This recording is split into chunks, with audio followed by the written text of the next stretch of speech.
People in France are working to make sure American soldiers killed during World War II are honored and remembered. The 45th Infantry Thunderbirds played a key role in liberating much of eastern France. So a group from Oklahoma's 45th was invited to attend Liberation Day ceremonies in several French towns and villages. Photojournalist Michael Woods and I went along for a special two-part Oklahoma's Own original. Epinal is in northeastern France, not far from Germany. The town of 35,000 people is known for art and history, like the 11th century Basilica of St. Maurice.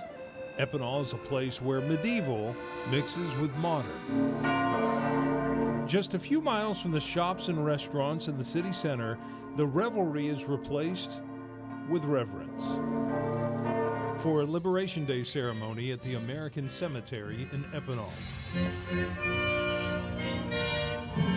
With members of the French military at attention and a large crowd, dignitaries laid wreaths to honor the U.S. soldiers buried here and played America's national anthem. A group from Oklahoma's 45th Infantry is among those honoring the Americans who never made it home.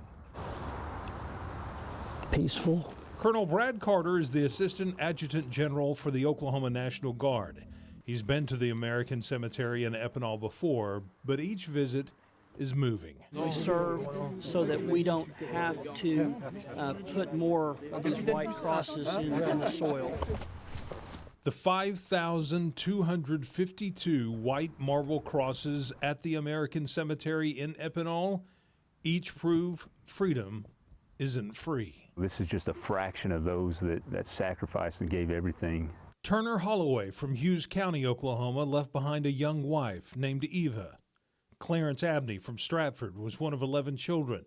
His young wife, Thelma, would never get to grow old with him. Harold Bunstein and James Clonch were teachers. Orville Eaton, a student. They each left the classroom for the battlefield. The young have to realize that freedom has a price. And these men over there, they paid with their blood, you know.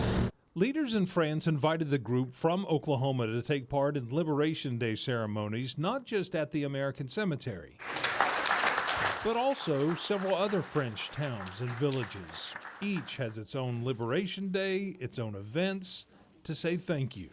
It's completely the biggest honor I could ever ask for. The liberation of the Americans who came from so far away to save us. One event honors a lone American soldier from the 45th buried along a rural road in eastern France. Locals have never missed a year honoring him. The small village of Hoddle unveiled a sign honoring members of the 45th. Everywhere we've gone, everybody's been so appreciative and thankful of the 45th. On the trip, the Oklahomans are giving away 45th Infantry flags, pins, and coins. This is for you. Thank you. Nearly 80 years ago, many gave their lives. These young Thunderbirds, like the other young soldiers there, had a life, had loved ones. They gave up careers, they gave up dreams. And the Thunderbirds played a key role in liberating southern and eastern France. Before coming here to France, the 45th Infantry fought its way through Sicily, then Italy at places like Anzio and Salerno, and experienced heavy fighting. They then led a huge invasionary force into southern France. The 45th inflicted heavy casualties on the Nazis. The fighting got more fierce the closer the Americans got to Germany. Although Nazis controlled the entire region, the 45th crossed the Moselle River into Epinal, and soldiers fought building to building for days to clear the town. Denise Neal is the director of the 45th Infantry Museum in Oklahoma. It's a story that not very many people know. Most people know the landings of Normandy, or they know the Battle of the Bulge, and it's such an important story to tell. The French people have a deep gratitude for American soldiers who liberated them. During that time here in France, people were suffering terribly under the rule of Nazi Germany. So Liberation Day, of course, was a joyous event and celebrated, and all these years later, it's still very special. And it's why the French are so steadfast in their appreciation for those who fought and bled and died. Many were so young. 18-year-old Lynn Milner was from Pontotoc County. Carl Barnett from Ardmore was only 19.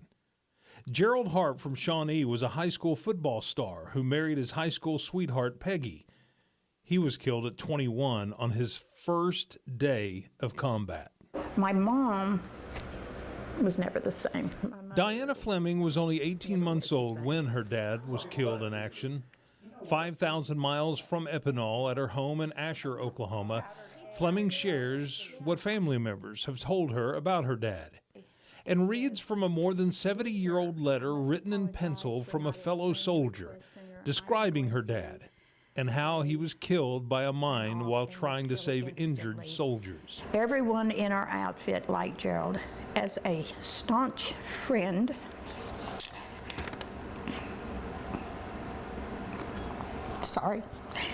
and a gallant buddy, and we join you in your grief. 78 years after his death, Fleming says because she never really knew her dad, she doesn't miss him, but she missed out on him. I would give anything to have known him.